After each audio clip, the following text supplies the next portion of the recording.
Okay, good day mga ka-airsoft. Good day mga ka-bigman. Bigman, rolling tayo in 5, 4, 3, 2, 1. Bigman, walang katulad. Gamit ay legit, laging panalo pag sukat. Sniper o pistol, lahat ay fire. Kami ang top airsoft provider. Bigman, walang katulad. Gamit ay legit, laging pagaman din siya. Laging may bago, laging legit. Bigman rules, wag kang bitter kid. Bigman, walang katulad. Gamit ay legit, laging panalo pag sukat. Sniper o pistol, lahat ay fire. Kami ang top airsoft provider.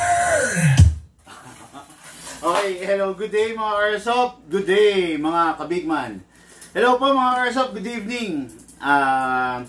Masaya lang ako ka-airsoft kasi ganito, sasabihin ko sa inyo yung storya nito. Yung ka-airsoft natin ngayon dito is nahihiyang humarap sa camera, okay? Ganito kasi may istorya to. Pakinggan niyo yung istorya. Way back 2023, bumili sa atin ng airsoft to. Okay? Bumili siya sa atin ng isang Glock 18. We all know na ang Glock 18 is a unit na equipped with a single fire and a rapid fire. So, ang Glock 18, dual firing mode. Okay? Ngayon, all of a sudden, nung bumili siya sa atin ng unit, nasira yung unit niya. No? After ilang months, nasira, 2 months yata.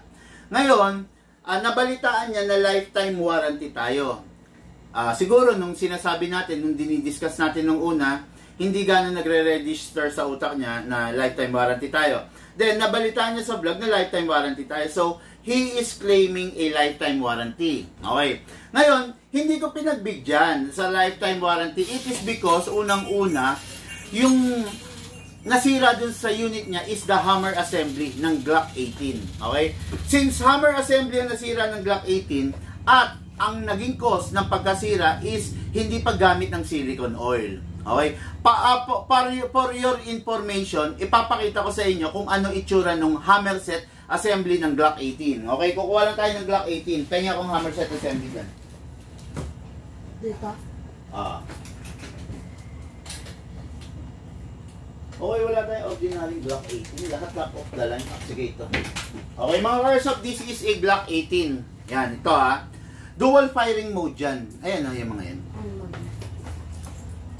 Okay, dual firing mode to mga airsoft Papakita ko sa inyo yung nasira, yung hammer assembly ng Glock 18. Dismantle lang natin to.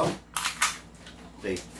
This is the hammer assembly of the Glock 18. Ilapit mo para makita nila. Yan. Okay, pakita mo ng maganda. Yan pakituro mo.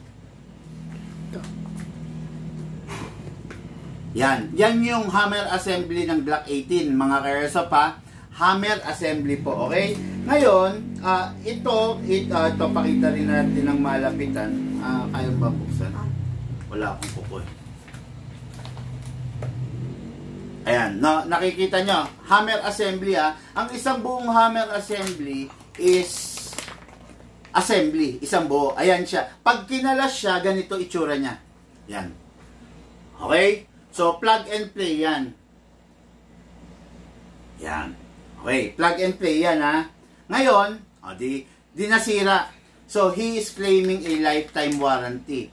Hindi ako pumayag, unang-una, yung unit, yung hammer assembly, kaya nasira, hindi siya gumagamit ng silicone oil. Well, in fact, naka-live to, way back 2023, hindi siya bumili ng silicone oil. Okay? Ang sabi niya, meron akong silicone oil. Yung silicone oil na sinasabi ng ating ka-airsoft is silicone oil na ginagamit sa tunay na barel.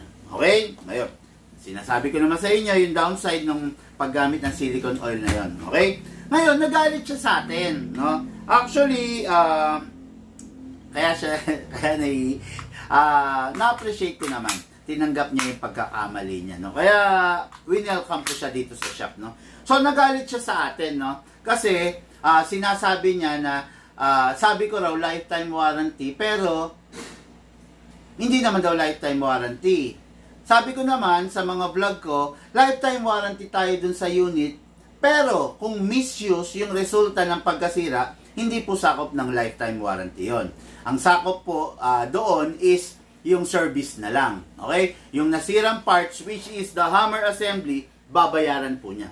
Eh di ganon, okay na. Galit kami, hindi kami magkasundo, di ba? Minsan, binabash niya ako, minsan, ino-okray niya ako. Okay, ito na. Bumili siya ngayon ng unit sa iba. Ang binili niya is the John Wick Sand Viper.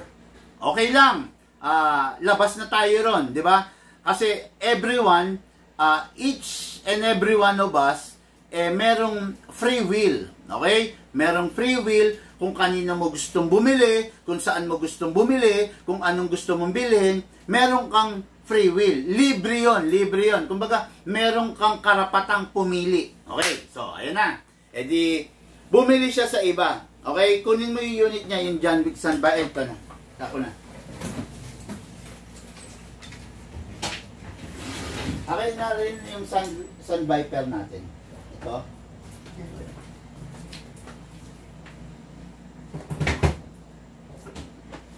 Okay. Ayan mga ka-airsoft, bumili siya ng John Wick Sand Viper sa iba. Actually, ito yung eksaktong unit niya. Okay? Ito yung John Wick Sand Viper, the Budget Meal Edition. Ito yung unit niya. Makikita niyo yung unit niya, okay naman. Ang ganda, di ba? Makikita nyo rin yung original na Sand Viper, iba rin. Iba, ha? Ito yung unit niya, okay? Kapareho nung unit na idinedemo ko rito na, ayan, pakikita ko sa inyo mga ka-airsoft ha, na tignan nyo yung barrel. Ayan. Ito, yung binili niya sa iba, okay? Ayan. Makikita nyo naman, ha? Oh. Lapit natin. Kita? Okay, ito yung binili niya sa iba, ha? Ito. Okay, ito yung binili niya sa iba, okay? Ito. Ayan. Yung binili niya sa iba is ganito. Ngayon, maraming beses siya nagpapatulong, nagpanggap pa nga siyang ibang tao.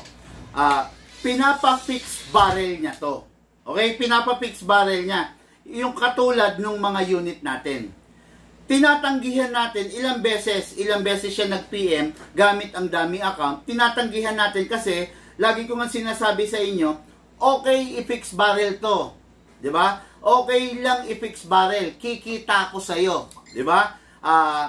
Ano 'yon? Dapat hindi ko to tanggihan kung ipapa-fix outer barrel. Pero ilang beses tinanggihan ko to, parang 3 to 4 times. Okay? Tinanggihan ko to. Ngayon, itong unit na to, tinatanggihan ko dahil hindi siya worth it i-fix outer barrel. Ipapaliwanag ko. Kukuha tayo ng barrel, ha? Na barrel ng Pit Viper to. Okay. For example, no? For example, ito. Fix outer barrel ng John Wick Pit Viper. Tignan nyo kung gaano siya kaganda, kung gaano siya kapulido. Ayan. Fix outer barrel to ng John Wick Pit Viper. Same din sa John Wick Sand Viper. Okay? Kulay lang ang pinagkaiba. Pero ito yung fix outer barrel. Ngayon, ganito mga ka-airsoft. Itong fix outer barrel na to, medyo may kamahalan to. Okay? Ang halaga nito, tatapatin ko na kayo, ang halaga nito is 4,500. Itong fix outer barrel. Ngayon, ilalagay natin doon sa unit niya. Okay. This is a China unit. Budget meal unit. Lalagyan natin ng premium na fix outer barrel. Ang tanong, worth it ba? Sulit ba? Di ba? Hindi. Kaya ako tinatanggihan, nagalit pa sa akin to, actually pinagmumura ako nito. No? Loko ka kasi. No? Pinagmumura ako nitong tao na to kasi nga, ayaw ko. Babayaran naman niya eh. Okay? Ngayon, ito na. Pina-fix outer barrel niya sa iba. Pina-fix outer barrel. Ang ginawa, para ma-eliminate yung kalug na yan, idinikit ng mighty band dito. Okay? Idinikit ng mighty band. So, eventually, bumigay. Naalis daw yung mighty band. Tapos, ibinalik niya doon sa nag-fix outer barrel, idinikit ng epoxy. Epoxy steel. Tama ba ako? Oo. Dito, di ba? Dinikit ng epoxy steel. So, dinikit ng epoxy steel, mga ka-airsoft, hindi po ganun ang pag-fix outer barrel. Yan ang sinasabi ko, mga ka-airsoft. Pag mag-upgrade kayo, siguraduhin ninyo that the upgrade will be done on a proper way. Okay? Hindi kami nagdidikit ng mighty band or nagdidikit ng epoxy steel sa unit. Yung fix outer barrel namin is premium fix outer barrel or conversion fix outer barrel. 'Di ba? Ibig ko sabihin, para ma-eliminate tong kalog na to, hindi dapat idikit. Okay, so express na tayo, medyo bibilisan ko ha. So in short, ginastasan niya tong unit na to para lang ma-fix outer barrel. Okay? Bumigay yung mighty band, bumigay yung epoxy steel. Balik. Magkano ang binayad niya? 6,000 pesos para ma-i-upgrade daw to. Ayan. Dito sa Big Man, huwag kayong magagalit kung sakaling nagpapa-upgrade kayo ng unit nyo at tinanggihan ko. Kasi para yun sa ikakabuti nyo. Okay? This is a China unit. Pag in-upgrade natin to ng fixed outer barrel, gagastos ka ng 4,500. Ang tanong, hindi na ba masisira yung unit mo? Masisira pa rin. Bakit? China unit po ito eh. Hindi po advisable i-upgrade ito ng upgrade na meron yung mga high-end.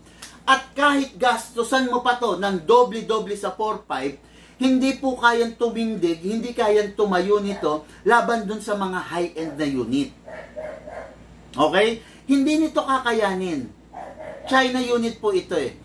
Kahit i-upgrade natin to, ilagay natin yung pinakamatitinding pyesa rito, ang resulta, China unit pa rin po siya. Okay? Kung tutusin, dapat hindi ko tanggihan. Kasi kikita nga ako eh, di ba? Pero bakit tinatanggihan ko? Kasi nga, naaawa ako sa inyo. Pagbubuhusan nyo ng panahon, pagbubuhusan nyo, gagastusan nyo itong unit na to, eventually, sige, ipagpalagay na natin, kinabit natin yung fix outer barrel. Okay, naka-fix na. Hindi na kumakalog. Masisira yung half-up chamber. Masisira yung slide. Diba? Masisira yung mga iba niyang parts. So, pag nasira yung mga ibang parts, anong mangyayari? Diba? Hindi ka rin mag-e-enjoy. Hindi ka rin makokontento. Hindi ka rin sasaya dun sa unit mo. Kasi, masisira lang rin yung ibang parts. Okay? Ayun. Yan ang sinasabi ko, no? Makinig kayo sa akin and you listen to all what I am saying right now. Follow my advice and you will thank me later. Pero pag hindi ka nakinig sa akin, mapapagastos ka and you will suffer all the consequences na pwedeng mangyayari sa'yo. Okay? O sige, express na tayo. Gunastosan niya. Walang nangyari. Bumalik at bumalik rin daw. Okay? Ngayon, bumabalik siya doon sa binilan niya. Ayaw na siyang tulungan. Okay? Yung unit na China na hindi naka-fix outer barrel, ganito. Kung yung time na yon bumili siya sa atin siya lumapit, ganito ang makukuha niya. Walang kalog. Patong natin yung daliri natin. Walang kalog. Okay? Kalugin natin. Walang kalog. Kasi naka-fix outer barrel to. Okay? Tignan nyo yung unit niya. Patong natin. Kalugin natin. Okay. Alog natin. Okay? Patong. So, kumakalog. Ayan, kitang-kita sa camera, di ba? Kung gaano kalakas ang kalog. Kalugin natin. Kasi hindi naka-fix outer barrel itong John Wick Sand Viper na to. Ngayon, yung unit natin, inggit na inggit daw si Bossing kasi yung dinedemo natin, halos malusaw daw siya kasi hindi siya makapagpa-fix outer barrel sa atin. Okay, sumapit ang 2023 yun kasi nga galit siya sa atin. So, nanonood pala siya, secret viewer natin siya, pero hindi siya nagpapakilala.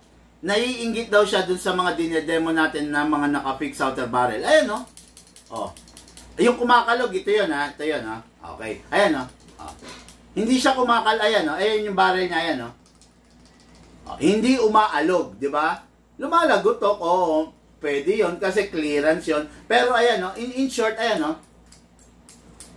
Oh. Ito, tingnan nyo, ayan, no? Oh, di ba? Magkaibang magkaiba mga ka-airsoft. Ayan, no? Oh. Oh, ito. Oh, di ba? Magkaibang magkaiba. So, ayun na. So, lumipas ang 2024, lumipas ang 2025, nakikita niya lang daw lahat ng dinedemo natin. Ngayon, ito na. Nandito siya sa ating harapan. Hindi na raw niya mapigilan yung sarili niya. Hindi niya na makayanan yung napapanood niya sa atin. Gusto niya ma-experience yon. Okay? Timing na timing, nakita niya yung Sisay Shadow 2 Purple Edition natin. Okay, alisin na natin itong mga to kasi hindi naman yan yung mismong pakay ng bossing natin, no?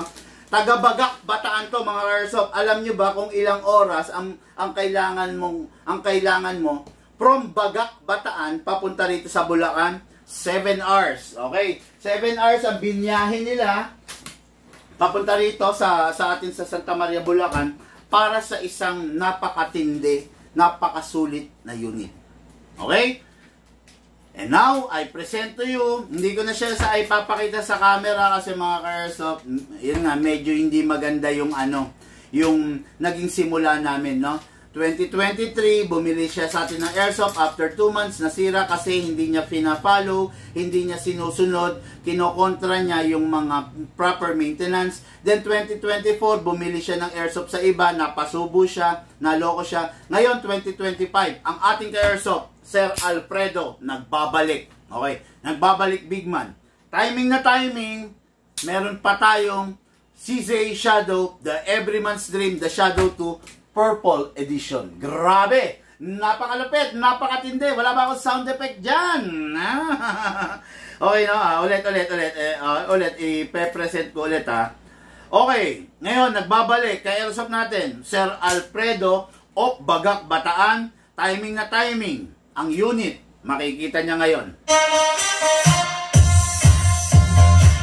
Okay, this is the Shadow 2, the new edition, the rare edition, the Everyman's Dream, the Shadow 2. Kung mapapansin ninyo, nakamagwel, ang gwapo-gwapo.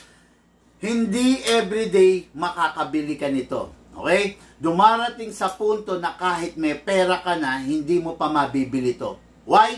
It is because very rare lang to. Minsan lang to lalabas, hindi palaging meron to. What is good and special about this? Okay, out of the box muna tayo, ha? Out of the box. Ibig sabihin, out of the box, dumating to sa Pilipinas, naka-optic front. Okay? Adjustable rear sight. Okay? Naka-CNC purple grip, naka-CNC aluminum purple grip. Okay, ayan. Yan na yung mga, yung mga upgrades niya. New edition na kasi to. Okay, nung una, sinabi ko, live on cam na naka-fix barrel. Yun din kasi ang advice sa akin ng dealer. Okay, pero later on, nung binaklas ko, nung pagka-uwi ko, nung chinek ko, hindi pala siya naka-fix outer barrel. Kumakalog yung barrel niya. Okay, ngayon, in-upgrade natin, Phoenix outer barrel natin, fine tuning natin, trigger job natin, at saka pinalitan natin ng premium hop-up rubber. Okay mga airsoft, out of the box po, ayan, tingnan nyo, naka hammer protection pad na siya. So no need na i-upgrade, no need na palitan yung hammer protection pad kasi kargado na tong unit na to.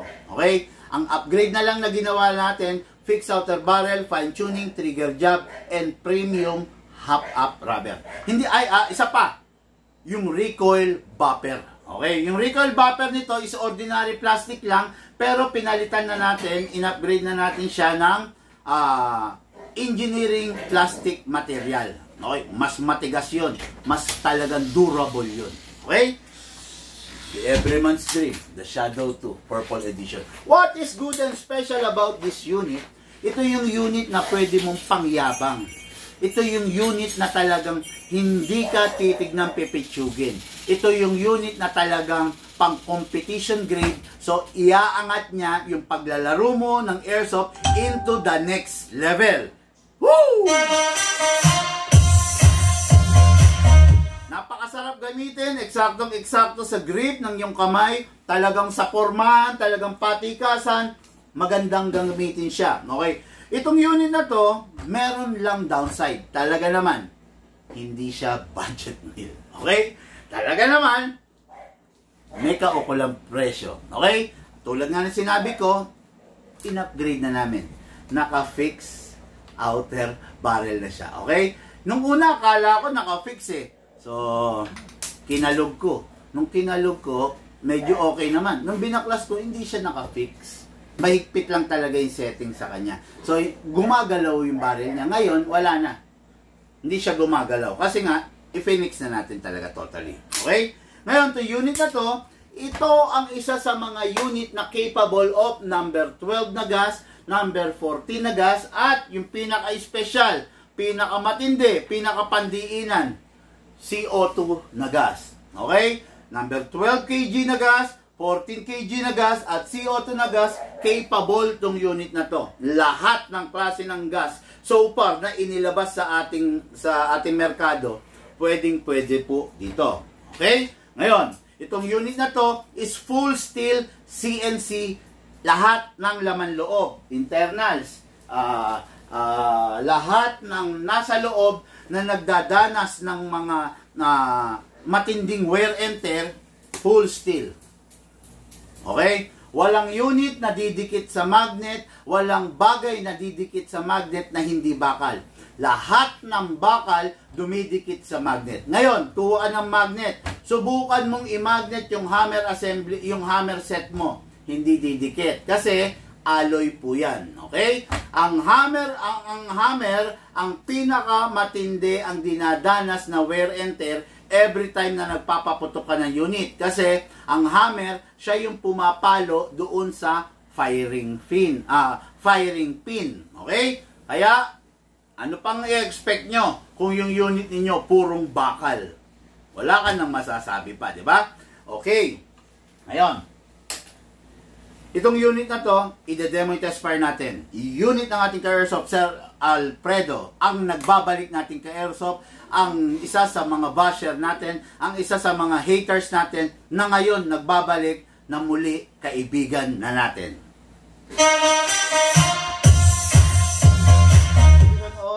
Silicone oil, then gas. Okay, ngayon, ito na, Sir Alfredo. Ayan, tinuturo ko na ha. Nung una kasi ayaw niya maniwala sa pagsisilicone oil natin. Nung una, sabi niya meron daw siyang oil. Which is hindi naman para ipilit pa natin yung atin. Kung sa tingin naman natin mas matalino yung ka-airsoft. Okay? Since,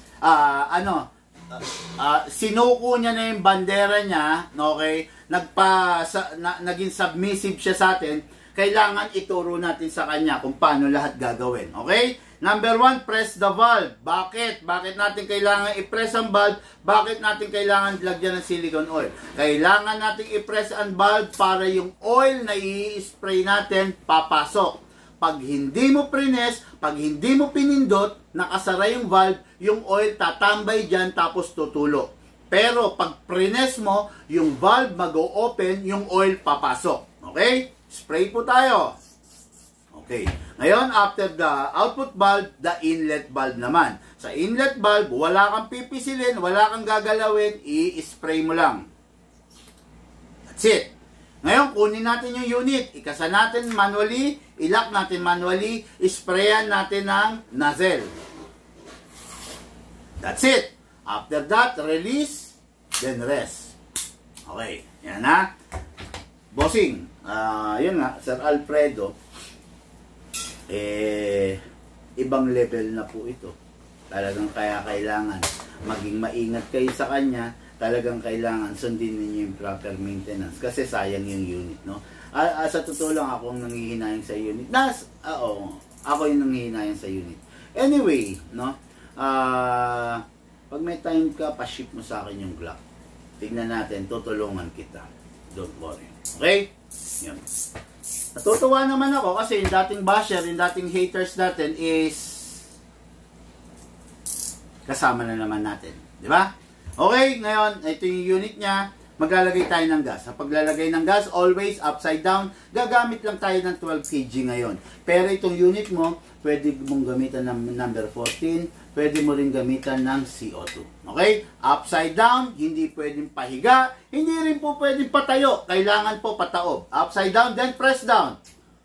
1, 2. Okay. Yung ginagaya niya rin daw tayo, actually kinento niya sa atin, no? Ginagaya niya tayo na naglalagay ng gas 2 seconds kasi yun ang napapanood niya sa atin. Pero yung unit daw niya, nilalagyan niya ng 2 seconds, no? Pumuputok lang daw 15 rounds. No? Yung nag-iinggit daw siya kasi yung John Wick Pit Viper natin, at saka Sun Viper natin, yung 2 seconds na nilagay, pumuputok ng 70 rounds. Ang layo daw ng 15 rounds sa 70 rounds natin. Fit din po version 2 magazine sa John Wick version 3. Anong version 2, version 3? Wala namang version 2, wala namang version 3. Alan Villaris, for your information, kapatid. Walang version 2, walang version 3. Lahat yan CC Shadow. No? New version lang. Tinawag lang natin new version. Pero there's no such thing as version 2 and version 3. Okay? Pag sinabi mong version 2 at saka version 3, ibig sabihin ba may version 1? Di ba? Ayaw ko lang oohan yung tanong mo kasi syempre baka malito yung mga ka-airsoft natin. No? CC Shadow 2. Yun lang, no? New version. Pero wala kasing version 1, walang version 2. Wala naman CC Shadow 1 di ba? Walang CC Shadow 1. Meron CC Shadow. Di ba?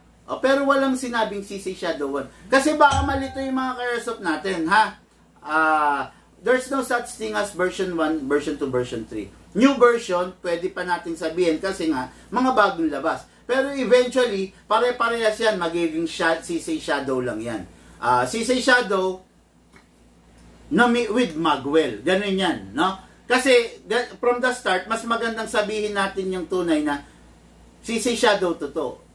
Hindi siya version 1, version 2, version 3. Kasi malilito yung mga tao. CC Shadow 2, Magwell Edition, the new version. Yun, pwede yun. For now. Pero habang tumatagal, magiging CC Shadow lang rin to. Ayun, no? Kaya lang siya naging rare kasi nga may Magwell siya. Hindi kasi lahat ng CC Shadow equipped with a Magwell. Okay? Ayun, I just hope brother na medyo malinawan ka sa atin, no? Okay lang 'yan. Huwag ka mag-sorry, brother, no? Kasi talagang buti nga nalaman mo, 'di ba? Buti nga na nasabi sa iyo yung tama, yung tunay, 'di ba? Okay lang 'yan, brother. Okay ngayon mga airsoft, no? Since ito, ang new version of the CC Shadow, meron rin kasi kami new technology. Ine-enhance namin yung bore. Ang Shadow 2 kasi, hindi mo naman dapat anti-freeze nozzle kung hindi ka naman talaga addict mode sa pagpa-practical shooting.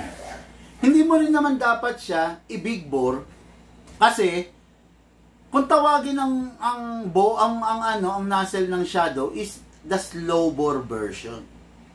Okay? Ang gagawin mo lang is, ang ginawa lang namin is in-enhance yung butas. Okay? Ibig sabihin, yun pa rin yung nozzle niya, in-enhance lang namin yung butas para yung hangin freely nalalabas. So, meron pa rin increase of the FPS na masatawag. Okay? So, ngayon, lagyan natin ng bala, gagamit tayo ng 0.30 grams. Bakit 0.30 grams? Mas maganda ang performance ng ZZ Shadow sa 0.25 and sa 0.30 grams. During the chrono test, pwede kang gumamit ng 0.20 grams. Pero, kumbaga, during familiarization, nagpa-firing ka, okay gumamit ng 0.20 grams. Pero once, no, na na-familiarize mo na, mag-stick ka sa 0.25 and 0.30 grams para ma-maximize mo yung pinaka magandang performance ng unit. Okay? Hatakin natin pababa. then place your other thumb here para kung mabitawan mo to, hindi mababasag to. Okay? Hatak pababa. Dito ilalagay yung bala. Hold it tight. Kailangan hindi mo mabibitawan. Pump lang po. Okay? Ngayon, pag ganyan ang itsura, bungi-bungi, yung magazine, kalugin natin sideways. Okay. Ayan na. Ngayon, ready na. Kasi meron na tong meron ng silicone oil, meron ng reload, meron ng silicone oil, meron ng BBs, meron na ring gas. Mga airsoft, this is the CC Shadow Purple Edition, the new version. The Everyman's Dream, the Shadow 2. Pasok! Kasa. Ready to fire. Firing!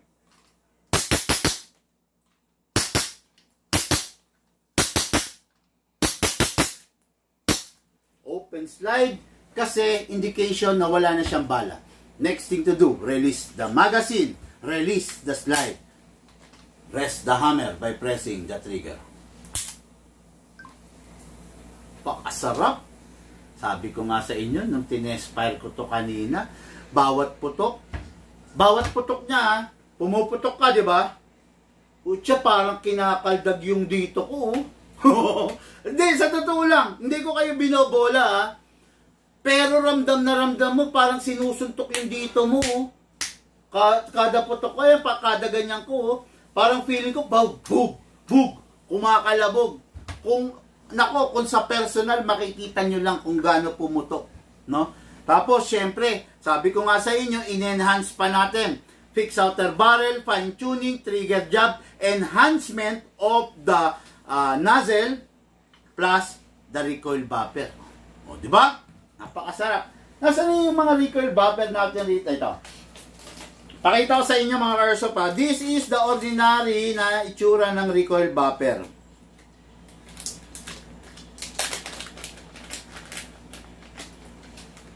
Ayan. Pakita ko, ha. Okay. Mga airsoft, tignan mo kung maliwanag. Kailangan maliwanag yan, ha. Maliwanag sa camera? Ay, itaas mo pa. Yan. Ayan. This is the ordinary recoil buffer. Plastic lang. Okay? This is yung recoil buffer na meron ang Bigman. Engineering plastic. Ayan. Okay? Yan, ayan. Ito, pakita natin, ha. Ayan. Yan. Yung nasa taas, ayan, so, ay, focus mo, ha. Yung nasa taas, kita-kita ba? Is the ordinary version of the recoil buffer. The stock version. Tignan nyo naman kung gaano kakapal yung recoil buffer natin. Kung gaano kaganda. Ayan, no? Tignan nyo, ha. O, pagtabihin natin, ha. Ayan, no? Ayan, no? Kita? Ayan, okay? Ayan. Yan yung difference, ha, ng recoil buffer. Hindi ko lang ganong maipakita ng malinaw sa live, pero aninag naman, malamang, di ba? Kaya itong unit na to, ay nako po, para sa ating ka-airsoft na nagbabalik, Sir Alfredo, siguradong mag-e-enjoy siya rito. Okay? Unit, the Everyman's Dream, the Shadow 2, new version, Purple Edition. Napakaganda, napakasarap para sa ating ka-airsoft ngayong araw na to. Okay mga airsoft, hindi ko na ganun papatagalin. Itong tao na to, actually family sila. Uuwi pa to ng Bagak, Bataan. Okay? 7 hours papunta, malamang 7 hours din pabalik para makauwi sila sa lugar nila. Kaya mga airsoft, ito po, i-end ko na. Para sa inyo to. Ay, wala pa. Bluetooth connected. Okay mga airsoft? Wala. Okay. Ngayon, i-end ko na para to sa ating airsoft, Sir Alfredo, na taga Bagak, Bataan. Medyo hindi man naging maganda yung kwento namin. Pero all is well, all ends well. Maraming salamat po. Lahat po tayo nagmula sa iba't ibang larangan. Pinagbuklod, pinag-isa ng iisang libangan. Yun po ang paglalaro ng airsoft. Siyempre po, atid sa inyo ng inyong lingkod, Big Man. Thank you po and have a blessed day. Wow, ba't gano'n? Panalo pagsukat, sniper o pistol, lahat ay fire. Kami ang top airsoft provider. Big Man, walang katulad. Gamit ay legit, laging magamang bidensya. Laging may bago, laging legit. Big Man rules, wag kang bitter, kid. Big